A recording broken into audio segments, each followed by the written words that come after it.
এখন সুচিত্রা ভট্টাচার্যের লেখা ছোট গল্প তবুও। খবরটা পেলাম দুপুরবেলায়। অফিসে তখন সারা বছরের জমা খরচ মেলাচ্ছি। এইসব লালা কোম্পানির ব্যালেন্স শিট তৈরি কি আমার কম্য?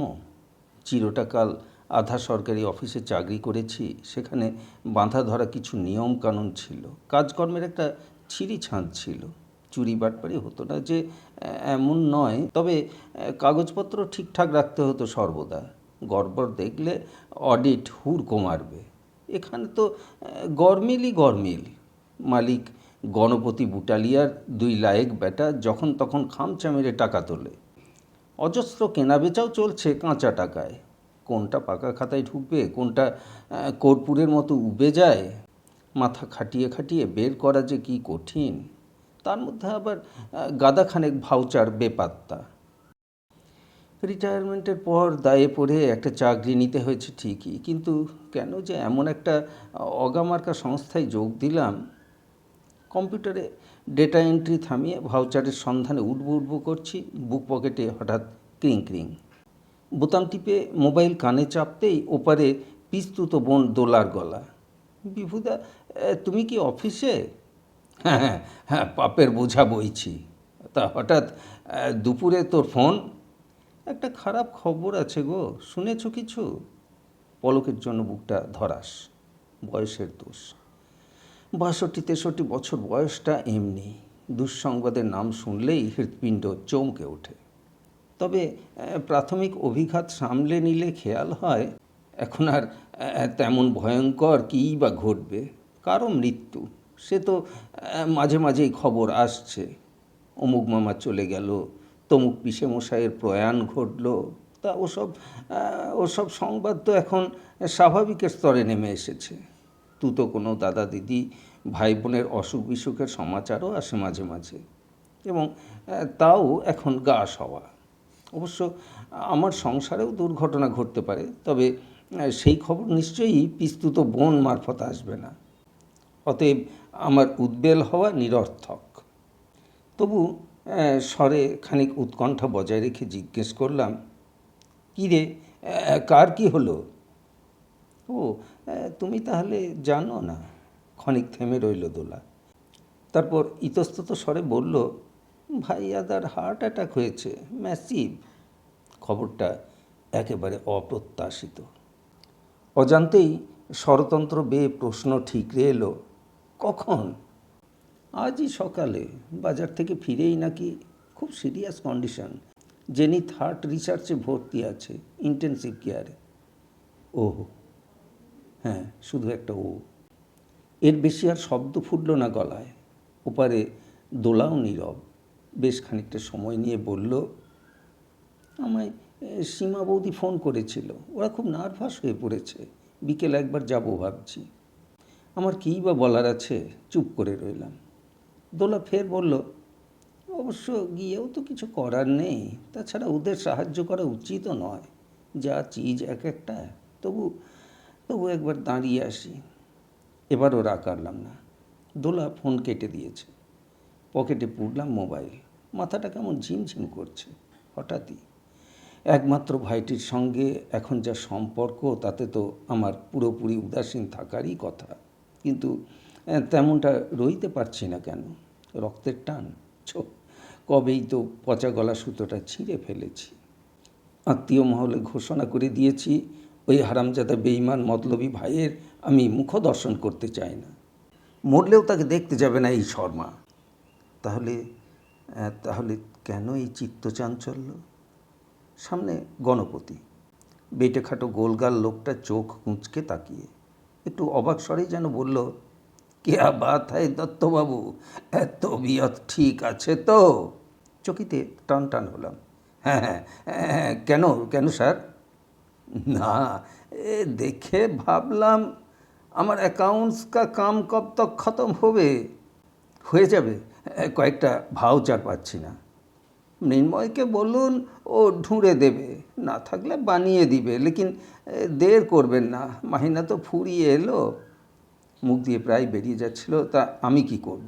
কতবার তো বলেছি একটু আগে থেকে কাজ শুরু করুন, তখন তো কানে জল ঢোকে না। এদিকে যেই না নিজেদের সময় ঘনালো, অমনি ঘাড়ে উঠে তাগাদা মারছে। বোঝেই না হিসেবের খাতা ডাইনে বাঁয়ে মেলানোর কত ঝগমারি। গণপতি হেলে দুলে চলে গেল নিজের এসি চেম্বারে। ফের বসেছি কম্পিউটারে। আগের অফিসে এসব যন্ত্রের বালাই ছিল না, এখন ঠেকায় পড়ে শিখে নিয়েছি মোটামুটি। তবে হাত তেমন দ্রুত চলে না, দেখে শুনে কাজ করতে হয়। টুকটুক করে এগোতে এগোতে গলা উঁচিয়ে ডাকলাম মৃন্ময়কে, ধরালাম প্রয়োজনীয় কাগজপত্রের তালিকা। সেল পারচেজের গোটা কয়েক ফাইল আবার দিয়ে যেতে বললাম টেবিলে। কিবোর্ডে আঙুল চলছে, কম্পিউটারের পর্দায় ফুটে উঠছে সংখ্যা, অক্ষর, যোগ চিহ্ন, বিয়োগ চিহ্ন। আশ্চর্য, আর একটা ছবিও দুলছে যে অন্য এক মনিটরে। তখন আমি আসানসোলে পোস্টেড। সিজন চেঞ্জের মুখে মুখে নিউমোনিয়া ধরেছিল মাকে। হাসপাতালে ভর্তি করেছে শুনেই আমি আর কল্পনায় ছুটে এসেছি কোয়ার্টারে তালা দিয়ে, মৌ পিউকে সঙ্গে নিয়ে। কিছুই করা গেল না। টানা 7 দিন জমে ডাক্তারে টানাটানির পর চলে গেল মা। ক্রিয়াকর্ম শেষ হলো, নিয়মভঙ্গ চুকলো। এবার সপরিবারে কর্মস্থলে ফেরার পালা। যাওয়ার আগের দিন সন্ধেবেলা, সময়টা ডিসেম্বরের মাঝামাঝি, সেবার বেশ তাড়াতাড়ি ঠান্ডা পড়েছিল কলকাতায়। সঙ্গে আমাদের তেমন শীত বস্ত্র ছিল না। গায়ে মার একটা শাল চাদর চড়াবে বলে স্টিলের আলমারির চাবিখানা চাইল কল্পনা। কী কাণ্ড, চাবি পাওয়া যাচ্ছে না। খোঁজ খোঁজ খোঁজ, মার তোষকের তলা, বাবার বইয়ের তাক, ঘরের আনাজ কানাজ, রান্নাঘরের খাঁজ খোঁজ, সর্বত্র দেখা হলো না। মার চাবির থুলোটাই ভ্যানিশ। ভাইয়া কি অদ্ভুত নিরাসক্ত। হাত উল্টে বলল, মা যে কোথায় কি রাখতো, এখন আবার লোক ডেকে চাবি বানাও। সীমা তড়িঘড়ি বলল, সে তো পরের কথা, এখন নয় দিদি আমারই একটা শাল গায়ে দিক। বাবার চোখে তখন গ্লুকোমা ধরেছে, দেখতে পায় না ভালো মতো। মার মৃত্যুতে কেমন যেন জবু থবু মেরে গিয়েছিল। সেই বাবা পর্যন্ত খুঁত খুঁত স্বরে বলল, চাবি হারাবে কি করে? সর্বাণী তো কখনো আঁচল ছাড়া করতো না। হসপিটাল নিয়ে যাওয়ার সময়ে কে তার চাবি খুলেছে দেখো। অমনি সীমা ঝনঝন করে উঠেছে। মার আঁচলের খুঁটে কোনো চাবি টাবি ছিল না তখন, উনি আমাদের কাউকে দিয়েও যাননি। অপ্রীতিকর পরিস্থিতি। আমি বুড়বকের মতো বলে উঠলাম, যাকে চাও বাদ দাও বাদ দাও, পরে আবার ভালো করে দেখোক্ষণ। সেই রাত্রেই কল্পনা বলেছিল, দেখেছো তো ভেতরে গয়নাগাটি ফাটি থাকলে চাবিরও কেমন ডানা গজায়। ধুস, মার আর গয়না ছিল কোথায়? নয় নয় করেও অল্প কটা ছিল তো। আসানসোল গিয়ে মা আমায় নিজে বলেছিলেন। মৌয়ের নাম করে একজোড়া বাউটি রেখেছিলেন, পিউয়ের জন্য বালা, এমনকি বাবু আর বউকে দেবেন বলে সরু হার ছিল এক ছড়া। তাই বুঝি? হ্যাঁ গো হ্যাঁ, এবার ওগুলোর না ডানা গজায়। শুনতে ভালো লাগছিল না। বলেছিলাম, থামো তো ভাই, আর কি ওরকম নাকি? কে যে কী রকম টেরটি পাবে। কল্পনার আগাম আশঙ্কা সত্যি সত্যি ফলেও গেল। চাবির গোছার সন্ধান মিলেছিল, তবে আমরা বিদায় নেওয়ার পর। খাটের তলাতেই নাকি পড়েছিল কীভাবে। এবং আলমারিতে মার শাড়ি টাড়ি পাওয়া গেল, তবে লকার বিলকুল ফাঁকা। গোটা 2-3 আংটি ছাড়া গয়নাগাটি কিচ্ছু নেই। শুনেই কল্পনার চোখ বড় বড়। দেখেছো তো, গরিবের কথা মিলল তো। তোমার ভাইয়ের বউ দুটোই শয়তান। তককে তককে ছিল কখন গয়নাগুলো হাতানো যায়। তখন কিন্তু আমি ভাইয়ার পক্ষই নিয়েছিলাম। বলেছিলাম, কি আজে বাজে বকছো, সামান্য দুটো গয়নার জন্য ওরা ওই নোংরা কাজ করবে? করতে পারে? কত ভালো চাকরি করে ভাইয়া, মাল্টিন্যাশনাল কোম্পানির অফিসার। ওরকম কটা গয়না গড়ানো তো ওর কাছে নস্যি। আর সীমাও কিছু হা ঘরে বাড়ির মেয়ে নয়। বিয়েতে বাপের বাড়ি থেকে কম হার নেকলেস পেয়েছে নাকি? দুনিয়ায় যার যত আছে সে আরও বেশি চায়। সোজা পথে না পেলে বাঁকা রাস্তা ধরে। এখনও বলছি, যেমন করে হোক বদলি নিয়ে কলকাতায় ফেরো, নইলে দেখবে পায়ের তলার মাটিটাও কখন সরে গেছে। মেয়েদের দূরদর্শিতার তারিফ করতে হয়। কি করে যে আগাম অনুমান করে ফেলে। মাথা ঝাঁকিয়ে সোজা হয়ে বসলাম। মৃন্ময় গাদাখানেক ফাইল এনেছে, টেবিলে স্তূপ করে দিয়ে বলল, সব ভাবচার কিন্তু নেই দত্তবাবু। তাহলে কাজটা করব কি করে? পেমেন্টগুলোর রেকর্ড তো চায়। স্যার বললেন আপনার সঙ্গে বসে ওগুলো তৈরি করে নিতে। ধুত, এত ২ নম্বরই কাজ কি আমার পোষায়? এর জন্য দরকার ওই ভাইয়ার মতোই লোক, যারা নকল কাগজপত্র তৈরিতে ওস্তাদ। তেতো মুখে পড়লাম মৃন্ময়কে নিয়ে। দেখে বুঝে হিসেব করে চলছে লেখালেখি। মৃন্ময় উঠে যেতে বিক্রি বাটার ফাইল খুলে বসেছি, একটা একটা করে মেলাচ্ছি কম্পিউটারের সঙ্গে। ট্রায়াল ব্যালেন্স বানানোর আগে পুরো প্রস্তুতি নিয়ে রাখাই আমার রীতি। ভাইয়ার হঠাৎ হার্ট অ্যাটাক হলো কেন? হৃদয়ই যার নেই, তার হৃদয় পীড়া হয় কীভাবে?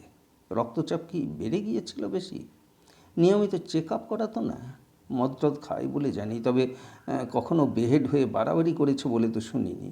অবশ্য আকণ্ঠ মদ গিলেও অনেকে নাকি মাতাল হয় না, এবং মানুষ হিসেবে তারা নাকি যথেষ্ট বিপজ্জনক। কে জানে কী থেকে কী হলো। আজকাল তো খবরও রাখি না ওদের। আক্রমণটা হওয়ার আগে নিশ্চয়ই বুকে খুব ব্যথা হয়েছে। আবার মস্তিষ্কের পর্দায় ছবি, একটু যেন রং জ্বলা জ্বলা, ঝাপসা ঝাপসা। খেলার মাঠে কাকে যেন ভাইয়া খারাপ গালাগালি দিয়েছিল। দলবল জুটিয়ে এনে ছেলেটা বেধড়ক পেটাচ্ছিল ভাইয়াকে। খবর পেয়ে ছুটলাম ভাইকে বাঁচাতে। আমাকে দেখতে পেয়ে কোনো ক্রমে নিজেকে ছাড়িয়ে ভাইয়া পালিয়ে এলো। আমার পিছনে লুকিয়েছে। কপাল ফুলে আলু, রক্ত পড়ছে নাক দিয়ে, দু চোখে রক্ষা পাওয়ার কি অসহায় আরতি। দৃশ্যটা এক্ষুনি কেন মনে পড়ল? আমাকে দুর্বল করে দিতে? কোনোভাবেই আবেগকে প্রশ্রয় দেওয়া চলে না। যে অন্যায়টা আমার সঙ্গে করেছে সে তারই সাজা পাচ্ছে, এমন ভেবে নিলেই তো গোল চুকে যায়। জোর করে মন বসালাম কেজো হিসেবে। তৈরি হচ্ছে লাভ লোকসানের খতিয়ান। বিস্তর মুনাফা লুটেছে বুটালিয়া। নানান কৌশলে কমাচ্ছি লাভের অঙ্ক। ফন্দি ফিকির অবশ্য বুটালিয়ারই শেখানো। কত জলে কত দুধ মেশাতে হবে এ যেন তার নখাগ্যে। অতএব বানাচ্ছি উল্টোপাল্টা খরচ, যাতে আয়করে ছাড় মেলে। পয়সা কামানোর কত ধান্দাই যে জানে ব্যবসায়ী। তবে বুটালিয়াকে একা দোষ দেওয়া কি আমার সাজে? আমার মায়ের পেটের ভাইটি ব্যবসাদারের চেয়ে কিসে কম? বরং সে তো আরও নৃশংস, আরও নির্মম। দীর্ঘকাল সুগার ছিল বাবার, চোখ তো গেছে ওই কারণেই। শেষে ক্রিয়েটিনিন বেড়ে 2টো কিডনি প্রায় বিকল। তখন আমি চলে এসেছি কলকাতায়। যোধপুর পার্কের বাড়িতেই থাকি। বাবাকে হাসপাতালে ভর্তি করে ভাইয়াকে পাশে নিয়ে দাঁতে দাঁত চেপে পাঞ্জা কষেছিলাম এক অমোঘ মৃত্যুর সঙ্গে। পরপর 4খানা ডায়ালিসিস হলো, তাও বাঁচল না বাবা। মাত্র 13 দিনে 1,90,000 বিল হয়েছিল হাসপাতালে। কড়াই গন্ডায় তার অর্ধেকটা আমার কাছ থেকে বুঝে নিল ভাইয়া। পরে জানলাম বাবার সঙ্গে ভাইয়ার একটা যৌথ চিকিৎসা বিমা ছিল, ভাইয়াই করিয়ে রেখেছিল। 1,40,000 টাকা নাকি পেয়েও ছিল ইন্স্যুরেন্স থেকে। আমার তখন যথেষ্ট অর্থ সংকট। মৌয়ের বিয়েতে সঞ্চয়ের অনেকটাই ফৌত। চাকরির অবসরকালও ঘনিয়ে আসছে। দাদার হাল জানা সত্ত্বেও একটি পয়সাও উপরহস্ত করল না ভাই। উফ, মনে পড়লেই রক্ত যেন টকবক ফুটতে থাকে ধমনীতে। আবার মোবাইল বাজছে। ফের তোলা নাকি? ওদিকে কি কিছু ঘটে গেল? অবসন্ন হাতে বের করলাম ফোনটা। মনিটরে যোগু। গলা সহজ রেখে বললাম, হ্যাঁ বল। শুনেছিস তো সব? আইসিইউতে রেখে এলাম রে। গতিকে একেবারেই ভালো নয়। প্রেসার এখনও খুব নেমে আছে। ওষুধেও তেমন রেসপন্ড করছে না। পালসও ইরেগুলার। ও, ডাক্তার কি বলছে? আশার বাণী শোনাচ্ছে না। হার্টের 2খানা ওয়াল নাকি মারাত্মক জখম হয়েছে। ও, তুই কি আসবি? কেন? আহা, যেমনই হোক সহতার ভাই তো। এমন একটা ক্রিটিক্যাল মোমেন্ট, তুই বড় দাদা একবার দেখে যাবি না? তাহলে আসছিস? দেখি। আয় আয়, মান অভিমান পুষে রাখিস না রে, পরে হয়তো আফসোস হতে পারে। আরে বাবা, ভুল অন্যায় এসব তো মানুষই করে নাকি? সে তো বটেই। স্বাভাবিকভাবে বলতে চেয়েও শটটা বেঁকে গেল। অফ করে দিলাম ফোন। কোষ্ঠে মেরে গেছে মেজাজ। ওই অলম্বুস মামাতো ভাইটার মুখেও কিনা জ্ঞান শুনতে হলো। আত্মীয়রা অবশ্য এরকমই হয়। ভাইয়ে ভাইয়ে সম্পর্ক ছিন্ন হলে ফেন্সের ওপারে দাঁড়িয়ে মজা দেখে, আর সুযোগ পেলেই উপদেশ ছেটায়। কিন্তু প্রকৃত অপরাধটা যে করলো তার সঙ্গে মাখামাখিটা ঠিক বজায় রাখে। দুপক্ষেরই প্রিয় সাজবে, এর মুখে ওর নিন্দে শুনবে, সামনাসামনি আহা উহু করবে, তবেই না আত্মীয়। কী সব বাক্যের ছিরি! বলে কি না, মান অভিমান পুষে রাখিস না। ভাইয়াকে তোরা একদিনও কেউ আঙুল তুলে বলেছিস যে কাজ সে করেছে তা ক্ষমার অযোগ্য? এই আজ বুড়ো বয়সে অবসর নেওয়ার পরও একটা থার্ড ক্লাস কোম্পানিতে চাকরি নিতে বাধ্য হয়েছি, নিজের বিবেকের বিরুদ্ধে গিয়ে আজে বাজে কাজ করছি। তার কারণটা যে ওই ইন্টেনসিভ কেয়ারে পড়ে থাকা নরাধমটা, সেটাও একবার তোরা ভাব। তারপর নয় বক্তিমে শোনা। উফ, আবার আবার সেই দিনটা মনে পড়ে যাচ্ছে। বাবার মৃত্যুর পর তখনও বোধহয় মাস দেড়েক পেরোয়নি। অফিস থেকে ফিরে ঘরে টিভি খুলে বসেছি, ভাইয়ার ডাক, দাদা একবার শুনে যাও তো। শটটা যেন কেমন কেমন লাগলো। উঠে ওদের ঘরে যেতেই ভাইয়া দুখানা স্ট্যাম্প পেপার লাগানো কাগজ বাড়িয়ে দিল। দেখো তো এটা কি? বাবার ড্রয়ার থেকে বেরোলো। আরে এ তো একটা উইল, বাবার সই করা। সেরকমই তো মনে হচ্ছে, পড়ে দেখো কী সব লেখা আছে। একবার চোখ বুলিয়ে বিশ্বাস হলো না, আবার পড়ছি। আবার যোধপুর পার্কের গোটা বাড়িটা বাবা ভাইয়ার নামে লিখে দিয়ে গেছে। ভাইয়ার অবর্তমানে সম্পত্তিটা পাবে ভাইয়ার ছেলে বাবুয়া। আমি, মৌ, পিউ কেউ কোথাও নেই। অস্ফুটে বলে উঠলাম, হতে পারে না, এ হতে পারে না। ভাইয়া নির্বিকার স্বরে বলল, কি হতে পারে না? সইটা কি বাবার নয়? সাক্ষীও তো আছে দেখছি, আমাদের ডাক্তারবাবু। অসম্ভব, বাবা উইল করেছে এ তো জন্মে শুনিনি। ফস করে সীমা বলে উঠল, আপনি জানেন না বলে বাবা উইল করতে পারবেন না এমন কোনো কথা আছে নাকি? অবশ্যই আমি বাবাকে জানি, করলে বাবা নিশ্চয়ই আমায় বলতো। কিচ্ছু জানেন না, চিরকাল বাইরে বাইরে থেকেছেন, বাবার কতটুকু খবর রেখেছেন আপনি? আমরাই বাবা মার সেবা যত্ন করেছি, তাই হয়তো বাবা খুশি হয়ে। চুপ, একদম চুপ! রাগে আমার ব্রহ্মতালু জ্বলছিল। গর্জন করে বললাম, আমি এই উইল বিশ্বাস করি না। আহা, চটে যাচ্ছিস কেন? ভাইয়া আমার হাত চেপে ধরল। সীমাকে বলল, তুমি যাও তো এখান থেকে, আমরা দুই ভাই একটু ম্যাটারটা ডিসকাস করি। সীমা বেরিয়ে যেতেই ভাইয়া নরম গলায় বলল, শোন দাদা, এ তো আমারও বিশ্বাস হচ্ছে না, কিন্তু চর্মচক্ষে দেখছি, উড়িয়েই বা দিই কী করে? কল্পনার সংখ্যাটা বুঝি ডাঙস মারছিল মস্তিষ্কে। চেঁচিয়ে বললাম, একদম ফালতু গপ্প ফাঁকবি না, এটা সাজানো উইল, জাল উইল। বাবা চোখে কিছু দেখতে পেত না, সেই সুযোগে তোরা ওই কাগজে সই করিয়ে নিয়েছিস। যা, কী যে বলিস! আমি তোকে ঠকাবো নাকি উইলের জোর দেখিয়ে এক্ষুনি তোকে বাড়ি ছেড়ে যেতে বলবো? ভাইয়ার স্বরে উত্তেজনার লেশ মাত্র নেই। মাখন সুরে বলল, থাক না তুই যতদিন খুশি, আমি তোকে মোটেই তাড়াবো না। অর্থাৎ চাইলেই ভাগাতে পারে। অপমানে কান মাথা ঝাঁঝা করছিল, কথা বাড়াতে প্রবৃত্তি হলো না। চলে এসছি ঘরে। কল্পনার কানেও গেছে সব কিছু, তারও মুখ থমথমে, দুজনেই বাকরুদ্ধ। কি দুঃসহ যে কেটেছিল রাতটা। প্রহরের পর প্রহর জেগে আছি, চোখের পাতা বন্ধ হচ্ছে না। মুখ বুজে যদি এ বাড়িতে থেকেও যায়, প্রতি মুহূর্তে কাঁটা ফুটবে না? পরদিন ভোরেই কল্পনা আর পিউকে জানিয়ে দিলাম সিদ্ধান্তটা। 72 ঘন্টার মধ্যে ওই বাড়ি আমি ছাড়বই। যদি বস্তিতে গিয়ে থাকতে হয় সেও ভিয়াচ্ছা। ভাইয়া সীমাদের সঙ্গে বসবাস করা আর নয়। দাদার ভিটেমাটি হরণ করা সেই চিটিংবাজ ভাই আজ মরতে বসেছে বলে তাকে এখন দেখতে যেতে হবে? কখনো না। চেয়ার ছেড়ে উঠলাম, পায়ে পায়ে ঢুকেছি বুটালিয়ার ঠান্ডা ঘরে। স্যার, আজ আর হিসেবে ভাল লাগছে না, বেরিয়ে পড়ছি। সে কি, আমার ব্যালেন্স শিট তো টাইমে রেডি হবে না দত্তবাবু। কিচ্ছু ভাববেন না স্যার, বানিয়ে দেব। দেখবেন, আমাকে ডোবাবেন না, আপনার ওপরই সব ছাড়া আছে। বলতে ইচ্ছে হলো, কারও ওপর কিছু ছাড়া থাকে না বুটালিয়া। আমি যদি আজ বাড়ি ফেরার পথে দুম করে টেসে যাই, তাহলে কি আপনার ব্যালেন্স শিট আটকে থাকবে?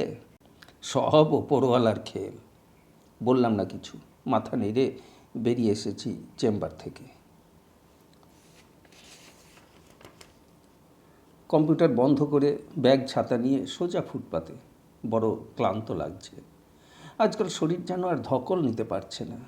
কিন্তু এক্ষুনি যে জাঁতাকল থেকে মুক্তি পাবো, সেই আশাই বা কোথায়? যোধপুর পার্ক ছেড়ে গড়িয়া চলে গিয়েছিলাম স্টেশনের কাছে। দু কামরার ভাড়া বাড়িতে, সম্পূর্ণ অজানা অচেনা পাড়া, পরিবেশটাও একদম অন্যরকম। কল্পনা ভারী মুখ শুকনো করে থাকতো সারাদিন। পিউও কেমন দিশাহারা মতন হয়ে গিয়েছিল। তার কলেজ, কোচিং, বন্ধুবান্ধব সবই যেন আলোকবর্ষ দূরে। আমারও ডালহৌসি পাড়ায় যাতায়াত করতে প্রাণ বেরিয়ে যাওয়ার জোগাড়।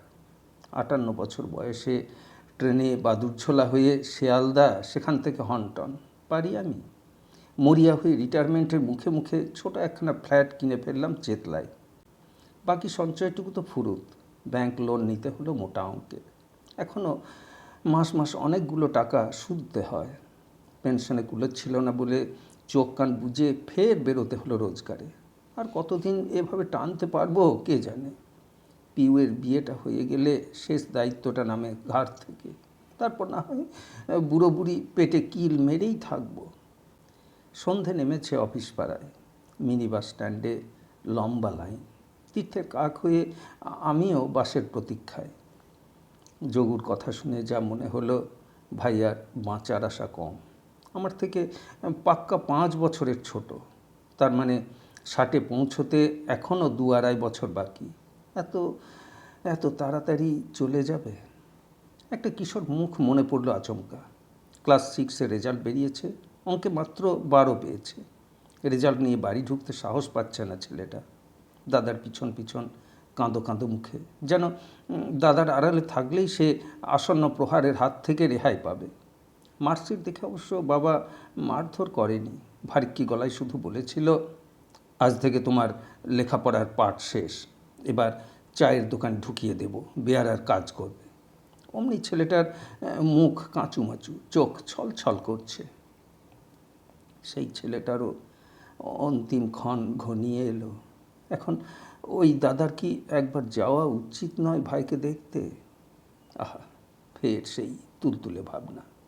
যেদিন লরিতে মালপত্র তুলে দাদাকে বাড়ি ছাড়তে হলো, সেদিনটার কথা স্মরণে নেই? দোতলার ব্যালকনিতে দাঁড়িয়ে সিগারেট ফুঁকছিল ভাই। ওই ছোটলোক ভাই মরে পচে গেলেও কি আসে যায় দাদার? একসঙ্গে 3-3খানে চেতলার মিনি ঢুকছে। প্রথমটা ছেড়ে দ্বিতীয়টায় বসার জায়গা পেলাম। পথে ঘাটে আজ বড্ড জ্যাম, খুঁড়িয়ে খুঁড়িয়ে যাচ্ছে বাসটা। জানলার ধারে বসেও হাওয়া তেমন লাগছে না গায়ে। শেষ জ্যৈষ্ঠের গুমোট যেন আরও বাড়িয়ে দিচ্ছে শ্রান্তি। বাড়ি ঢুকে ভাইয়ার প্রসঙ্গটা আগে তুললাম না, সোজা বাথরুমে। অভ্যেস মতো স্নান সেরে যেন একটু শীতল হলো স্নায়ু। চুলটুল আঁচড়ে খুদে লিভিং রুমের সোফায় এসে বসেছি। কল্পনাও বেশ গম্ভীর গম্ভীর। ভাইয়ার সংবাদটা ও জানে নির্ঘাত। আত্মীয়দের মধ্যে কথা ভাসানোর লোকের তো অভাব নেই, অবশ্যই কেউ না কেউ। তবে সেও আগ বাড়িয়ে বলছে না কিছু। চায়ের কাপ টেবিলে রেখে বলল, খাবে কিছু? মুড়ি মেখে দেব? দাও। পিউ কোথায়? কম্পিউটার ক্লাসে? ফিরতে বোধহয় দেরি হবে, বলে গেছে। ও। কল্পনা সামনের সোফায় বসলো, একটু যেন উসখুস করছে। চায়ে চুমুক দিয়ে বললাম, কিছু বলবে? একটু আগে তোমার কানুদার ফোন এসেছিল। ভাইয়ার ব্যাপারে তো জানি। ভেন্টিলেটারে দেওয়া হয়েছে, সেটা শুনেছ? মাথাটা নড়ল সামান্য। ঠোঁট দিয়ে প্রশ্ন বেরিয়ে এলো, তাই নাকি? হ্যাঁ গো, এই তো সন্ধ্যাবেলায় ঢুকিয়েছে, রাতটাও বোধহয় কাটবে না। নিঃশব্দে কাপটা নামিয়ে রাখলাম। হেলান দিয়েছে সোফায়। দার্শনিকের সুরে বললাম, একেই বলে নিয়তির খেলা। তঞ্চকতা করে বাড়িটা অধিকার করলি, কিন্তু ভোগ বেশি দিন করতে পারলি না। কেন? পৌঁছেলে তো থাকছে, তারা ভোগ করবে। না গো না, এই জীবনে মানুষ যা যা অন্যায় করে, পাপ করে, এই ইহজীবনেই তার ফল ভোগ করতে হয়। সীমারাও ছাড় পাবে না। কি জানি, তবে দখলদারি ওরা ছাড়বে কি? আইনকেও তো তারা পকেটে ভরে রেখেছে। কোনো বিধাতা এসে ওদের ঠেকাতে পারবে না। কল্পনা ভুল বলেনি। রাগ করে গৃহত্যাগ করেছিলাম বটে, তবে নির্বিবাদে অপমানটা হজম করে নেওয়া কল্পনা মানতে পারেনি। একরকম ওরই তাড়নায় আদালতের দ্বারস্থ হয়েছিলাম। দুটো শক্তপোক্ত পয়েন্ট ছিল আমার। এক, উইলে যে তারিখটি আছে সেই সময়ে বাবা প্রায় অন্ধ, সুতরাং ওই উইলে সইয়ের কোনো মূল্য নেই। একরকম লিখে অন্যরকম পড়ে শুনিয়ে স্বাক্ষর করানো হয়ে থাকতেও তো পারে। দ্বিতীয় যুক্তি, কোনো কারণ ছাড়া বড় ছেলেকে সম্পত্তি থেকে বঞ্চিত করার অধিকার নেই বাবার, এবং বাবার সঙ্গে আমার যেরকম স্বাভাবিক সম্পর্ক ছিল তাতে আমাকে ছেঁটে ফেলা বাবার পক্ষে অসম্ভব বটে। অতএব উইলটিকে জাল বলে ঘোষণা করা হোক। কি হলো কোর্ট কাছারি করে? সেখানেও তো আমি ডাহা ফেল। মাঝখান থেকে টাকা পয়সার শ্রাদ্ধ আর হয়রানির চূড়ান্ত। আমারই উকিলকে মোটা ঘুষ খাইয়ে মামলা কাঁচিয়ে দিল আমার গুণধর ভ্রাতা। আইনের দরবারে সুবিচার পেলাম না আমি। এখানেও কি বিধাতা পুরুষের কোনো হাত ছিল না, নাকি তিনি চোখে ঠুলি পড়েছিলেন? ছোট একটা নিঃশ্বাস ফেলে বললাম, যাকগে, বাদ দাও, এই অধ্যায় তো আমরা মন থেকে মুছেই ফেলেছি। কল্পনা খালি কাপ নিয়ে উঠে যাচ্ছিল, দুপা গিয়ে থেমেছে হঠাৎ, ঘুরে বলল, একটা কথা ভাবছিলাম। কি? তুমি কিন্তু একবার বুড়ি ছুঁয়ে আসতে পারতে। কেন? বোঝোই তো, 5 জন 5টা কথা বলবে। Who cares? আমি মামলায় হারার পর ভাইয়া যখন জনে জনে বলে বেরিয়েছে দাদা মিছিমিছি আমার গায়ে কাদা ছেটানোর চেষ্টা করেছিল, আমি তো দাদাকে আশ্রয়চ্যুত করতে চাইনি, এখনও এলে থাকতে দেব। তখন তো আত্মীয়দের গলায় স্বর ছিল না। শয়তানটার মিথ্যে কথাগুলোকে দিব্যি গিলেছে তারা, বহুত জুস নিয়েছে। ওইসব আত্মীয়দের আমি অন্তত পরোয়া করি না। তবু ওই নীচ বদমাইশটা কোথায় কিভাবে পড়ে আছে, এই ধরনীতে থাকলো না পূর্ণাম নরকে পাড়ি দিলেন, তা নিয়ে আমি কেন চিন্তা করব? তোমাকে সাপ বলে রাখছি কল্পনা, আমরা কিন্তু অশৌচ টশৌচ পালন করব না। ছি, ওভাবে বলো না। যত বড় শত্রুই হোক, এখনও তো সে বেঁচে। কথাটা বুঝি ধক করে লাগলো কোথাও। চুপ মেরে গেলাম। পাছে আমার উত্তেজনা বেড়ে যায়। কল্পনাও আর আমায় ঘাঁটালো না। টোকো মেজাজে কাটলো সন্ধেটা। পিউ এসে গেল, খেয়ে নিলাম তাড়াতাড়ি। কাকার খবর সেও দেখলাম জানে, তবে মেয়ে আমারই দলে, চাই না আমরা কেউই যাই। বাবার অপমান মৌ পিউয়ের বুকে তো কম বাজেনি। ঘর আঁধার করে শুয়ে পড়েছি আগে আগে, মন ভারী বিক্ষিপ্ত হয়ে আছে, ঘুম আসছে না। টের পাচ্ছি লিভিং রুমে কল্পনা আর পিউ টিভি দেখছে। ফোনও এলো একটা, সম্ভবত মৌয়ের। মা মেয়ে দুজনেই কথা বলল গলা নামিয়ে। একসময় থামলো ফোন আলাপ, বন্ধ হলো টিভি। ঘরে এলো কল্পনা, শয্যা নিয়েছে। জেগে আছে আমি। ভেন্টিলেটারে দিয়েছে মানে ভাইয়ার নিশ্চয়ই জ্ঞান নেই। আর কি চেতনা ফিরবে? শরীরটা নিশ্চয়ই ছটফট করছে বাঁচার জন্য। হঠাৎই এক ধূসর ছবি। দুর্গাপুজোর চাঁদা তুলতে বেরিয়ে কোনো দোকানদারকে খুব শাসিয়ে এসেছিল ভাইয়া। অভিযোগ পেয়ে থানা থেকে পুলিশ হাজির, ভাইয়াকে তুলে নিয়ে যাবে। ভাইয়া তখন অন্দরে থরথর কাঁপছে, আর আমার হাত ধরে বলছে, ভুল করে ফেলেছি রে দাদা, এবারটা বাঁচা।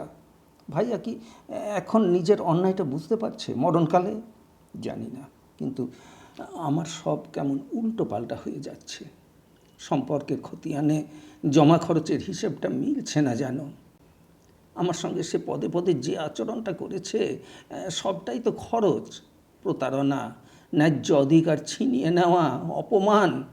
তুলনায় জমার ঘরে আছেটা কি? দাদার আড়াল খোঁচা ওই করুণ চোখ দুটো ছাড়া। তবু জমার পাল্লাই বেশি হেলে পড়ে কেন? হায় রে, সম্পর্কের ব্যালেন্স শিট যে কি আজব।